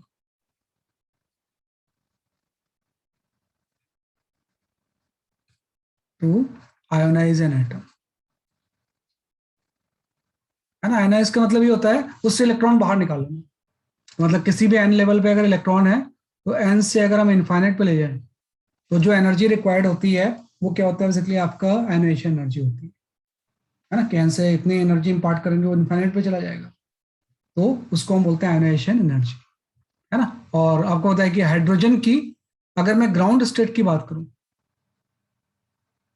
अगर मैं हाइड्रोजन एटम ले लूं, है ना, और ग्राउंड स्टेट की बात करूं, जब भी हम बात करते हैं बेसिकली आपके हाइड्रोजन एटम की ग्राउंड स्टेट की, ग्राउंड स्टेट से आयोनाइजेशन एनर्जी कितनी होगी, ये आपका 13.6 इलेक्ट्रॉन वोल्ट हो जाएगा। भाई ग्राउंड स्टेट पे इलेक्ट्रॉन है, इसको अगर 13.6 एनर्जी दे देंगे तो इसकी एनर्जी जीरो हो जाएगी। जीरो होने का मतलब ये इनफाइनाइट में चला जाएगा, मतलब बाहर निकल जाएगा। तो पहला तो जो टर्म है that is your ionization energy. दूसरा होता है एक्साइटेशन एनर्जी, है ना, energy required to excite an atom. Second term आपका हो गया एक्साइटेशन एनर्जी, है ना। तो एक्साइटेशन एनर्जी होगा energy required to excite an atom,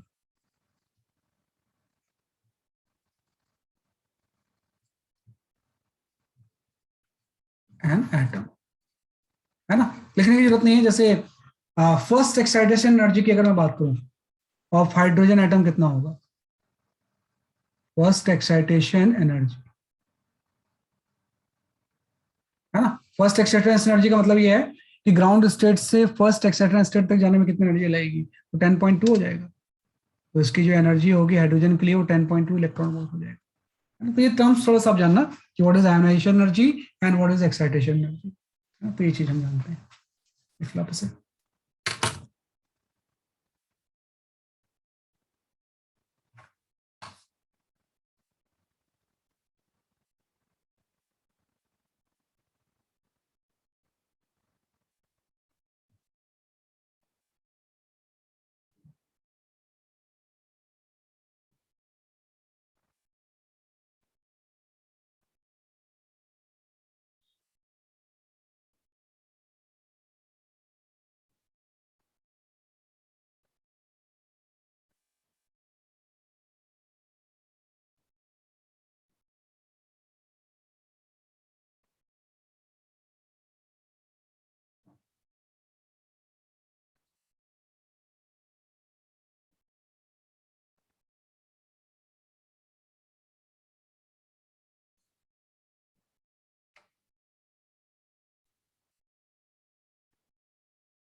हाँ, हाइड्रोजन स्टेट ग्राउंड स्टेट से उतनी एनर्जी है ना, हाइड्रोजन एटम ग्राउंड स्टेट से इसकी जो एनर्जी होगी उतनी होगी एनर्जी एनर्जी। लेकिन नॉर्मली क्या होता है ना कि एक्साइटेड स्टेट पे तो रहता ही नहीं है, तो यूजुअली ग्राउंड स्टेट पे ही रहती है चीजें, क्योंकि अगर एक्साइट करोगे भी तो डी एक्साइट होकर वापस ग्राउंड में आ जाएगा ना, तो इसलिए नॉर्मली 13.6 ही यूज करते हैं।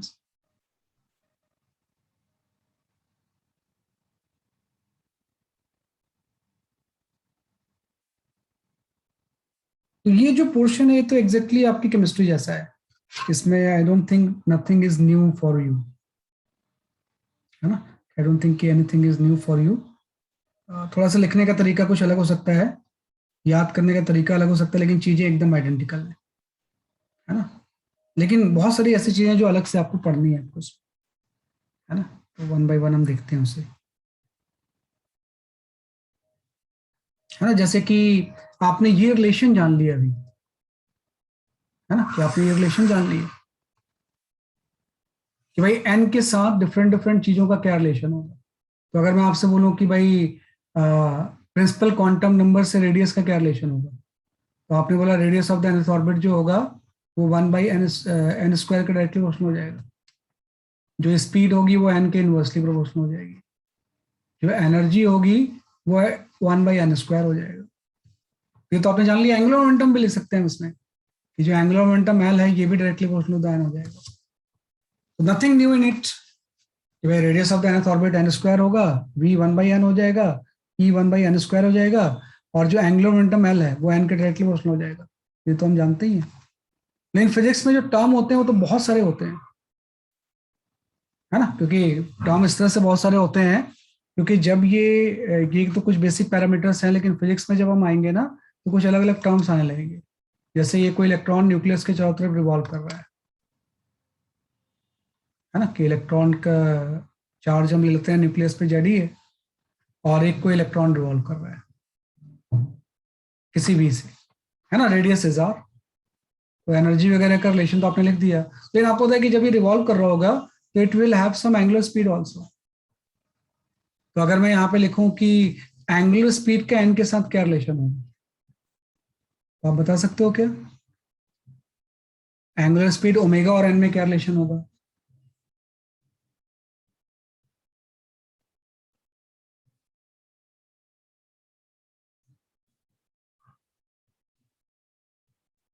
एंगुलर स्पीड ओमेगा और एन में क्या रिलेशन हो जाएगा?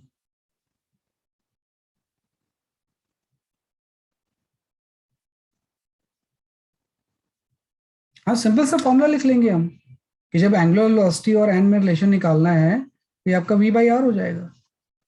और आपने बोला v अगर 1/n है और r n स्क्वायर है तो ओमेगा जो होगा inversely proportional to the 1/n cube हो जाएगा।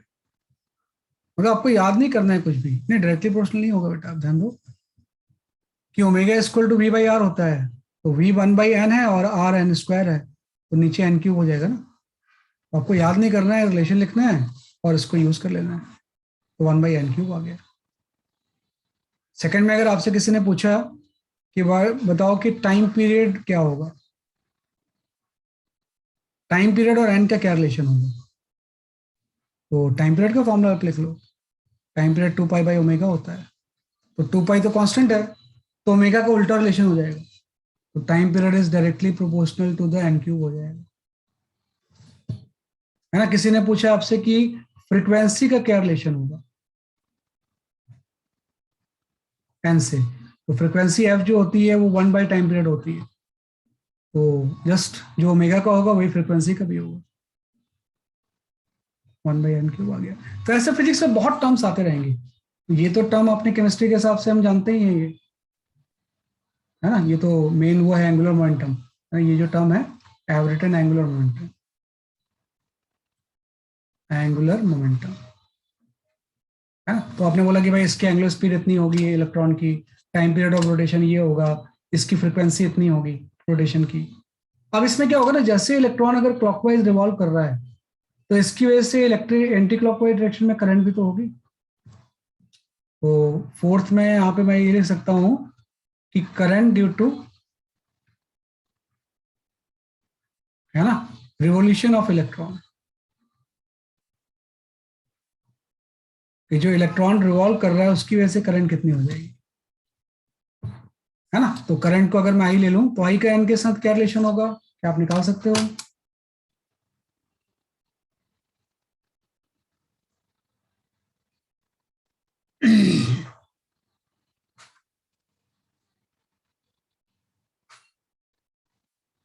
करंट का बताओ क्या होगा एन के साथ उसका रिलेशन?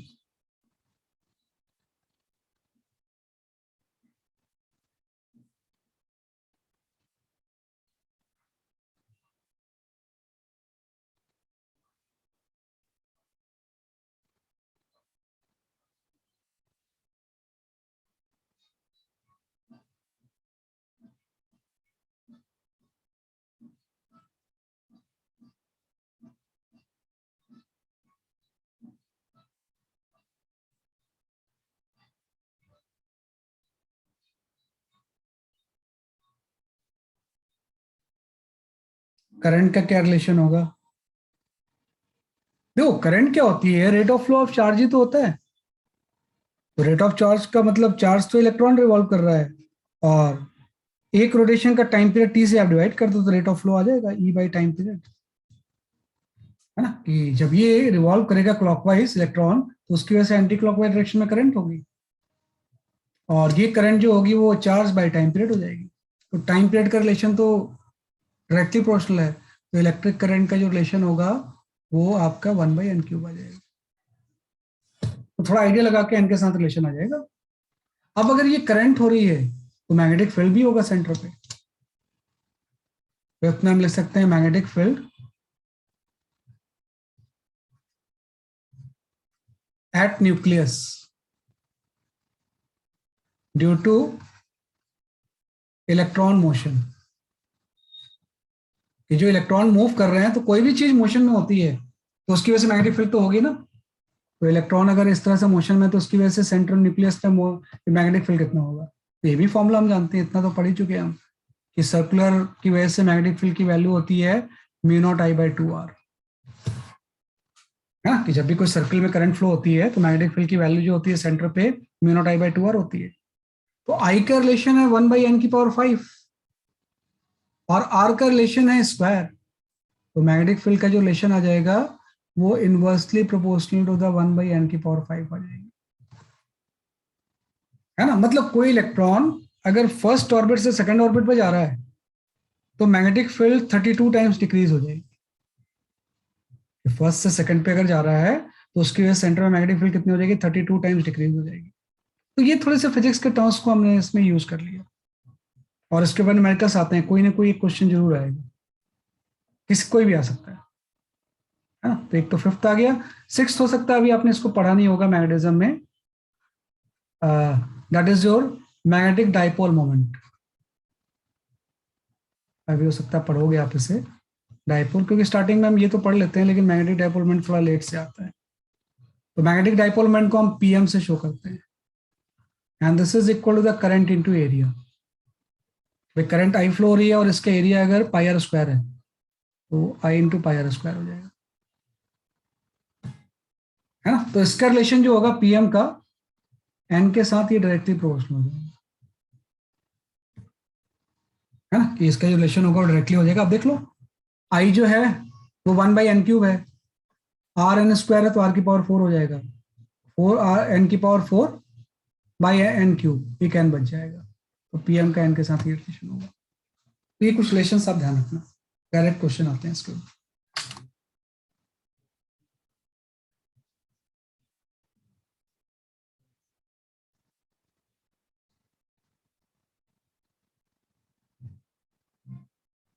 आज मैंने वो चीज पढ़ा दी जो केमिस्ट्री से रिलेटेड है, नेक्स्ट क्लास में थोड़ी सी डिफरेंट चीजें होंगी, है ना।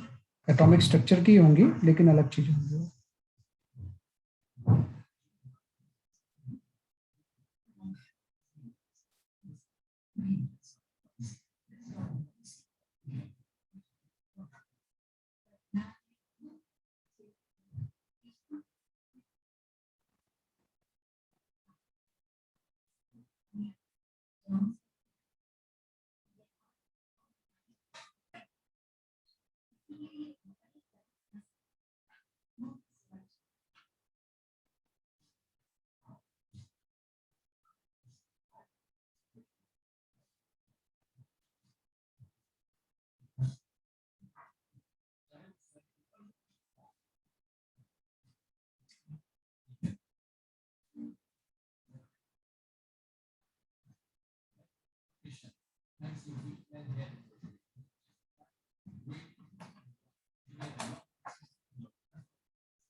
ठीक है, ये आपका गया। तो आज थ्योरी बस इतनी पढ़ते हैं हम, है ना, जो केमिस्ट्री से ऑलमोस्ट सिमिलर है, बस ये चीजें थोड़ी सी डिफरेंट थी, बाकी तो सब चीजें। तो आई शेयर फ्यू न्यूमेरिकल्स, उसको आप कर लो तो सारा कुछ आ जाएगा आपको, है ना, based on the whatever we have learn till now.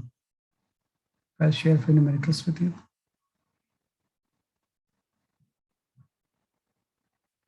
हाँ, you can go for this question.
इसको तो आ जाएगा आंसर फटाफट।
हाँ सोहम, ये तो आंसर नहीं आ रहा है यार, ठीक से देखो जरा सा,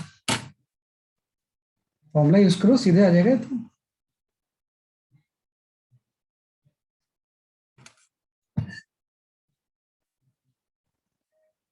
हाँ Rachita, your answer is correct. बहुत जैन, कुछ कैलकुलेशन मिस्टेक हो रही है।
पता नहीं आपका अलग अलग आंसर क्यों आ रहा है, तो बहुत आसान सा क्वेश्चन है। हाँ Shreya Tiwari, your answer is correct.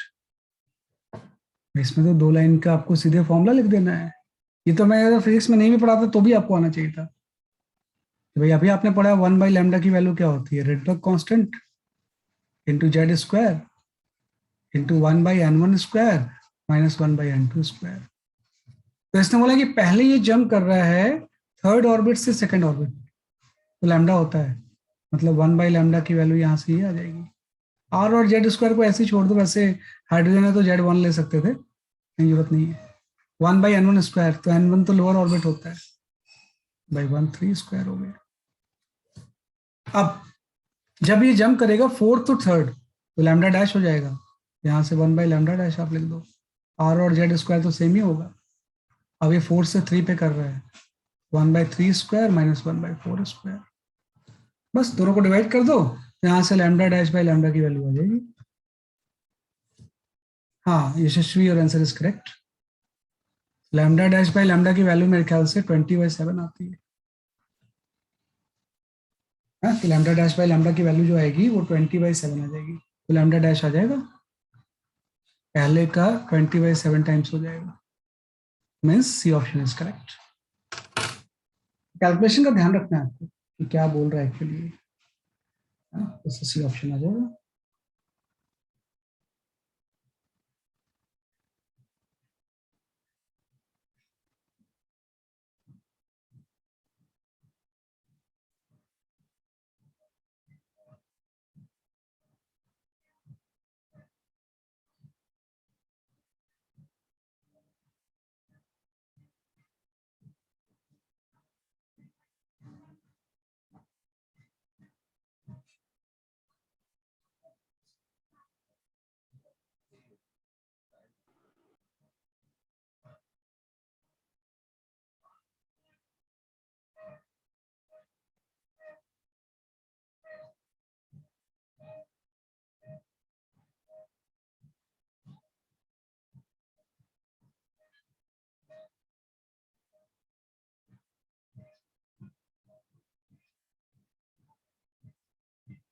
ठीक है, ये आपका कैसे है ना। तो बहुत इजी क्वेश्चन होते हैं, कुछ क्वेश्चंस तो एकदम फैक्ट बेस्ड होंगे, जिसमें कोई आपको कैलकुलेशन करनी नहीं पड़ेगी। कैलकुलेशन करनी पड़ेगी, बहुत आसान सी कैलकुलेशंस होती है, बहुत स्कोरिंग चीज है ये। इसको स्ट्रॉन्ग करना है बहुत, जितना भी टाइम लग जाए, मॉडर्न फिजिक्स बहुत स्ट्रॉन्ग करनी है आपने। Okay, you can go for this question.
हाँ Rutika, your answer is correct.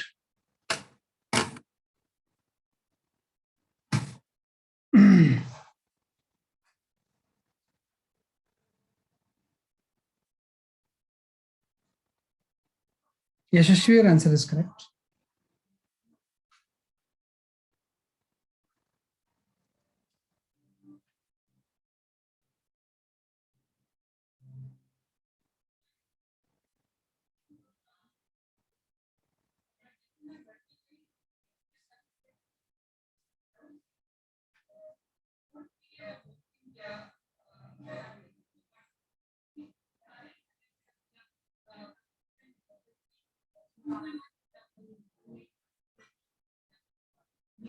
हाँ सही है, काफी हद तक सही आंसर दे रहे हो सब लोग.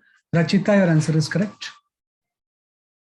है ना, सही है, बिल्कुल सही है आंसर. देखो आपको फॉर्मूला ही तो लिखना है, फ्रीक्वेंसी निकालना है. Never mind, I calculate the 1/λ, जो मुझे फॉर्मूला याद है. तो 1/λ की वैल्यू होती है बेसिकली आपकी आर इंटू जेड स्क्वायर, तो होगा ही, है ना, कि 1/λ की वैल्यू होती है are Z square into 1/n1 square minus 1/n2 square.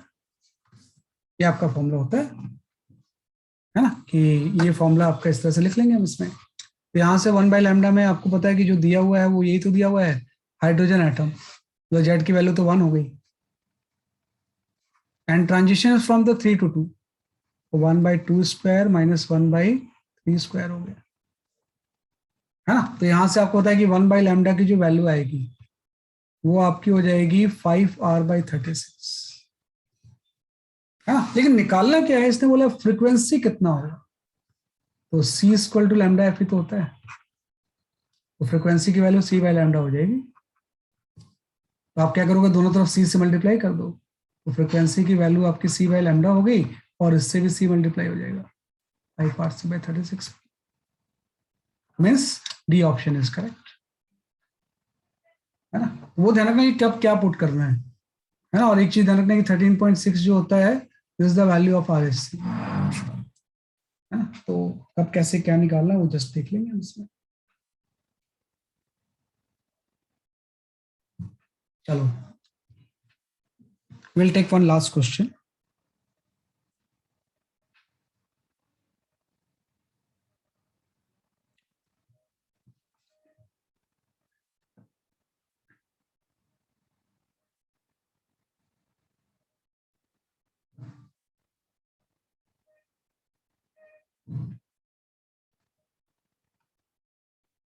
Sir एक बार सॉल्यूशन दिखा दीजिए। अभी दिखा रहा हूँ।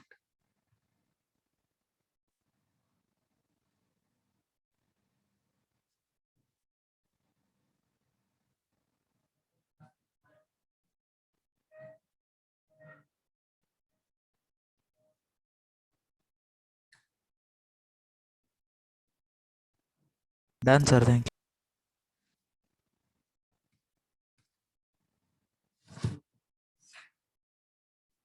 हाँ, ये कर लो जरा सा, अच्छा क्वेश्चन है। इसमें एक डाटा मिसिंग है, मैं लिख देता हूँ यहाँ पे। स्टेशनरी हाइड्रोजन एटम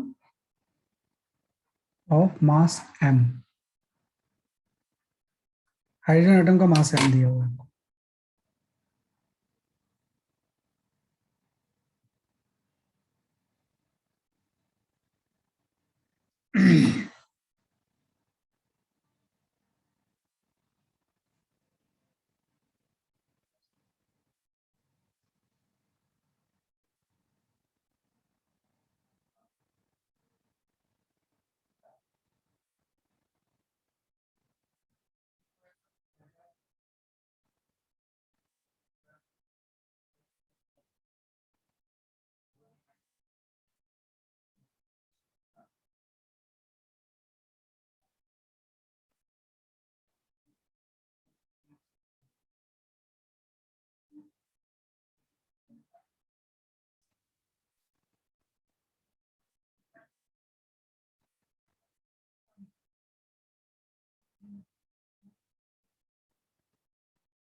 हो गया।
इसमें थोड़ा फिजिक्स भी यूज होगा।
हाँ, Rudrika, your answer is correct.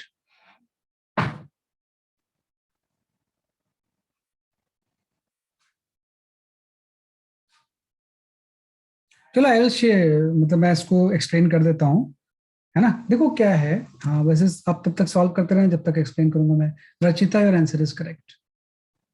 देखो इसने क्या दिया हुआ है, एक हाइड्रोजन एटम है ना, किस तरह से आपका कोई हाइड्रोजन एटम यहाँ पे है, ध्यान से देखना आपसे। और ये हाइड्रोजन एटम का मास m है और ये रेस्ट पे है ना। अब इसमें क्या होता है कि ये पासेस होता है fifth energy level to ground level, मतलब ट्रांजिशन आपका हो रहा है n=5 से n=1। तो जैसे ट्रांजिशन होगा यहाँ से फोटोन निकलेगा ना, और फोटोन का मोमेंटम होता है, यहाँ पे फोटोन का जो मोमेंटम होगा वो h/λ हो जाएगा। हाँ, कि फोटोन जब निकलेगा तो फोटोन का कुछ मोमेंटम होता है। तो जब ये फोटोन इस तरफ निकलेगा तो इस हाइड्रोजन एटम का रिकॉइल भी तो होगा। जैसे गन से बुलेट निकलती है तो रिकॉइल वेलोसिटी होती है, वैसे फोटोन अगर राइटवर्ड इमिट हो रहा है तो अपोजिट डायरेक्शन में हाइड्रोजन एटम क्या करेगा, रिकॉइल करेगा। तो यही इसने बोला हुआ है कि ये वेलोसिटी क्या होगी, this velocity will be known as a recoil velocity. बस मोमेंटम कंजर्वेशन आ गया कि भाई इस पूरे प्रोसेस में जो भी इसके निकलने का प्रोसेस है वो तो इंटरनल है, मतलब P initial will be equal to P final, momentum will remain conserve. तो पहले रेस्ट में था, मोमेंटम 0 था।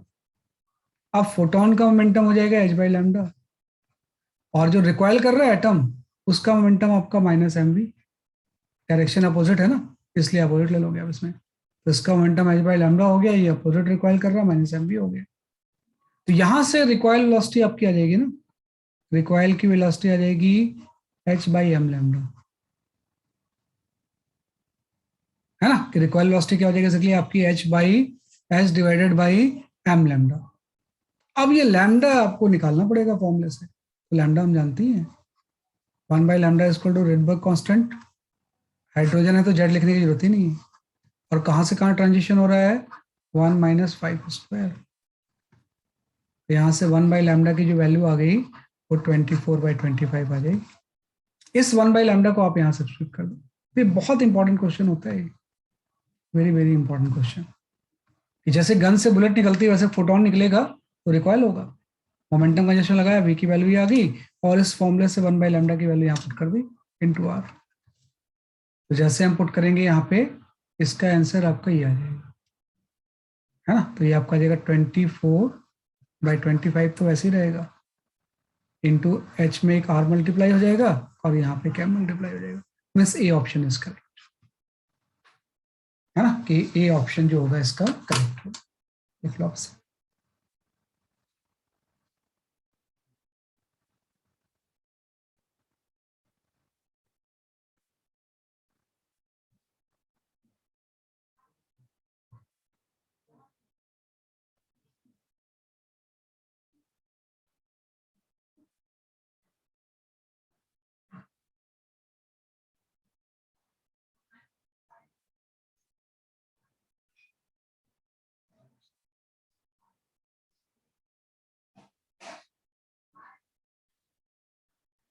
सर हो गया आज का क्लास। हाँ हाँ ठीक है, नहीं नहीं अभी मैं बोलना भाई यार, यार बायो तो करना पड़ेगा ना मुझे, ऐसे कैसे हो जाएगा। हाँ बस बाय बोलना ही बच गया है, ठीक है। नहीं तो आज हमने एटॉमिक स्ट्रक्चर कर लिया, नेक्स्ट क्लास में अभी इसी को कंटिन्यू करेंगे, क्योंकि अभी तो हमने वो चीज पढ़ी है जो एग्जैक्टली केमिस्ट्री जैसी ही है, बहुत सारी चीजें इसमें डिफरेंट भी हैं जो फिजिक्स में ही हम पढ़ते हैं उसे, right. Will continue with the same lecture, right. Okay bye bye. Thank you sir, bye. शाबाश। Bye bye. Thank you, sir. Bye bye.